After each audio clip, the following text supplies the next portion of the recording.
Hello friends, कैसे हो आप सब लोग। स्वागत है आपका हमारे एक और कमाल की वीडियो में। तो आज की वीडियो में हम एक बहुत ही तगड़े टॉपिक पे बात करने वाले हैं कि ये ब्लू स्क्रीन ऑफ डेथ या फिर विंडोज़ स्टॉप एरर होता क्या है। अब मतलब काफ़ी सारे लोगों ने सुना होगा इस एरर के बारे में एंड रिसेंटली ये एरर काफ़ी ज़्यादा पीसी में आ रहा है। तो आज हम इसके बारे में बात करने वाले हैं कि आता क्यों है और इसे फिक्स करने के कितने तरीके हो सकते हैं। तो फिर बिना कोई टाइम वेस्ट किए वीडियो को स्टार्ट करते हैं। लेकिन वीडियो को स्टार्ट करने से पहले अगर आपने अभी तक सब्सक्राइब नहीं किया है हमारे चैनल को तो सब्सक्राइब कर दीजिए और साथ में जो बेल आइकॉन है उसे भी ऑल पे सेट कर दीजिए, जिससे आपको सारी नोटिफिकेशन सबसे पहले मिलेंगी।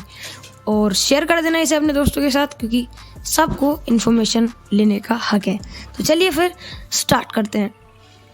तो ब्लू स्क्रीन ऑफ डेथ या फिर विंडोज स्टॉप एरर तब आता है जब सिस्टम में कुछ ज़्यादा ही प्रॉब्लम्स हो जाती हैं। फर्स्ट ये है कि आपकी किसी हार्डवेयर में प्रॉब्लम है। अब मान लो आपने कोई नई पेन ड्राइव खरीदी है लेकिन वो आपके पीसी के लिए ऑप्टिमाइज नहीं है। हालांकि ऐसी पेन ड्राइव मिलना आजकल बंद हो गया है, लेकिन स्टिल मान लो अगर आपको कोई पुरानी पेन ड्राइव मिलती है या फिर ऐसा ही कुछ, और जैसे आप उसे लगाते हो थोड़ी देर बाद जब आप अपने लैपटॉप को रीस्टार्ट करते हो या बिना रीस्टार्ट करते ही आपका लैपटॉप हैंग होने लगता है या फिर डायरेक्ट ही शट डाउन होके ब्लू स्क्रीन ऑफ डेथ का एरर आ जाता है, यानी कि विंडोज स्टॉप एरर, तो आपको समझ जाना चाहिए कि आपकी हार्डवेयर की प्रॉब्लम। उसे फिक्स करने का बहुत ही सिंपल तरीका ये है कि अगर आपको लगता है कि भाई हार्डवेयर को ही लगाने से वो प्रॉब्लम हुई है तो आपको उस हार्डवेयर को निकाल देना चाहिए। और कभी कभी ये हार्डवेयर इश्यूज ड्राइवर की वजह से भी आ जाते हैं। तो अगर आपने ड्राइवर को अपडेट नहीं किया है, जैसे ही आप कोई नया हार्डवेयर कनेक्ट करते हो डिवाइस मैनेजर में जाके स्कैन करके ड्राइवर सबसे पहले चेक करने चाहिए आपको कि ड्राइवर्स कोई अवेलेबल तो नहीं है। उसके अलावा विंडोज़ अपडेट में जाके भी ड्राइवर्स चेक करने चाहिए। एंड फिर अगर आप चाहते हो कि भाई बिल्कुल ही सेफ रहना है फ़ोन को, तो आपको इंटरनेट पे भी ड्राइवर्स मिल जाते हैं नए नए कंपनी की तरफ से, तो वो भी एक बार चेकआउट ज़रूर कर लेना। लेकिन एक और चीज़ का आपको याद रखना है कि जिस लैपटॉप मतलब जिस आर्किटेक्चर का आपका पीसी है वही ड्राइवर्स आपको डाउनलोड करने हैं। ऐसे नहीं भाई आर्किटेक्चर है 64 हम 32 बिट का ड्राइवर चलेंगे, भाई ऐसे नहीं करना है आपको। 64 बिट मतलब 64 बिट ही होता है। x64 का आर्किटेक्चर अगर आपके पीसी में है तो आपको उसी का ही ड्राइवर यूज़ करना चाहिए। दूसरी बात, कभी कभी विंडोज़ के अपडेट्स के साथ ये वाली प्रॉब्लम आती है। जैसे कुछ दिनों पहले विंडोज़ 10 और विंडोज़ 11 का कुछ अपडेट्स आए थे जिनकी वजह से विंडोज़ की जो सिस्टम फाइल्स में कुछ मिसमैच हो गया था। अगर अपडेट्स के कुछ इश्यूज होते हैं तो आपको भाई पैनिक नहीं करना। देखो, या तो अपडेट्स के बाद आपका लैपटॉप एक बार ब्लू स्क्रीन ऑफ डेथ दिखाएगा स्टॉप एरर, और उसके बाद थोड़ी देर बाद अपने आप ही आपका लैपटॉप रीस्टार्ट होकर सही चलने लगेगा। शायद कभी कभी विंडोज़ प्रॉब्लम्स को अपने आप ही ट्रबल शूट कर लेता है। लेकिन अगर नहीं भी करता है और आप भी समझ नहीं पा रहे हो कि भाई क्या करना है, तो आपको वेट करना होता है माइक्रोसॉफ्ट के अपडेट्स का, जिससे भाई वो आपकी प्रॉब्लम सॉल्व हो सके। या फिर माइक्रोसॉफ्ट वाले, जैसे कभी माइक्रोसॉफ्ट की तरफ से थोड़े दिन पहले ही एक कमांड लाया गया था जिसकी वजह से आप उस मिसमैच को फिक्स कर सकते हो, जो कि एक अपडेट को करने के बाद हुआ था विंडोज़ 10 और 11 पीसीज में।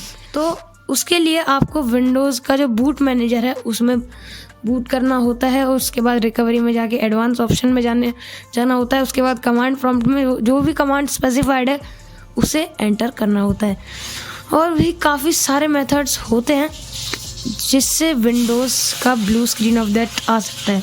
अब बात करते हैं कि इससे बचें कैसे। तो भाई सबसे पहले तो किसी भी अननोन सोर्सेज से प्रोग्राम इंस्टॉल नहीं करने हैं। हालांकि ये बहुत ही रेयर चांसेस हैं कि किसी प्रोग्राम की वजह से आपका लैपटॉप में स्टॉप एरर आए, लेकिन भाई देखो सेफ रहना बहुत इंपॉर्टेंट है, इसीलिए सेफ्टी फर्स्ट का ध्यान दिया करो। ऐसे नहीं भाई कहीं से भी आप कुछ भी भाई डाउनलोड कर रहे हैं मज़े में, इससे भाई ये हो जाएगा, इससे लैपटॉप पूरा रॉकेट बन जाएगा भाई। तो ऐसे आपको डाउनलोड नहीं करने हैं कोई भी ऐप। और दूसरी बात, कुछ ऐप्स ऐसे होते हैं भाई जिनमें पूरा तगड़ा वाला मैलवेयर लेके आते हैं, कुछ फाइल उड़ा देते हैं सिस्टम की। और एक तो ऐसी फाइल भी थी जो भाई बहुत ज़्यादा लीक हो रही थी इंटरनेट पर, और जैसे लोग उसे एग्जीक्यूट करते थे तो एक बैश स्क्रिप्ट थी और वो पूरा ही ऑपरेटिंग सिस्टम, उसका डेटा सब उड़ा दे रही थी। तो ऐसी फाइल्स से दूर रहना है आपको, जिससे आप सेफ रह सकोगे। और हाँ, जो भी अपडेट्स होते हैं उन्हें डायरेक्ट मत करा करो। जैसे ही भाई अपडेट रिलीज़ हुआ, ओ भाई नया अपडेट आया, अपडेट करेंगे हम, तो ऐसे आपको नहीं करना है। क्योंकि जैसे ही अपडेट रिलीज़ होता है उसके थोड़े दिन तक वेट करो।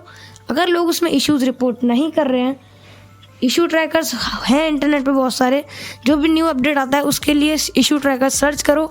अगर आपका कोई भी इशू नहीं आ रहा है, ज़्यादा इश्यूज़ नहीं आ रहे हैं, ऐसे इश्यूज़ आ रहे हैं जिन्हें आप झेल सकते हो, या फिर बिल्कुल भी इश्यूज़ नहीं आ रहे हैं, ऐसा नहीं हो सकता कि बिल्कुल भी इश्यूज़ ना आए, लेकिन अगर कम इश्यूज़ आ रहे हैं, ब्लू स्क्रीन ऑफ डेथ या स्टॉप एरर का कोई निशान नहीं है, तो आप भाई सेफली अपग्रेड कर सकते हो।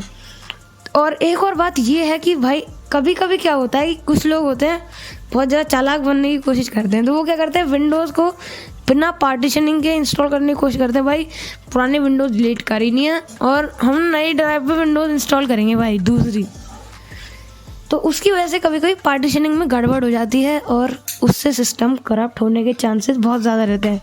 एक और चीज़ है कि कुछ लोग भाई कुछ चीज़ों को छुपाने के लिए ना विंडोज़ के फोल्डर की गहराइयों में छुपा देते हैं चीज़ें, जिससे क्या होता है, कभी देखो थोड़े टाइम के लिए तो आपको सेफ फील होगा, लेकिन अगर कभी भी सिस्टम को स्कैनिंग के समय कोई भी फाइल एरर दिखता है, मान लो भाई तुम्हें यहाँ पे MP3 MP4 फाइल, अब सिस्टम को पता नहीं विंडोज़ में यार MP4 फाइल का क्या काम है, EXE फाइल ये वाली तो हमने भाई विंडोज़ OS के लिए बनाई नहीं थी, ये यहाँ पे क्या कर रही है।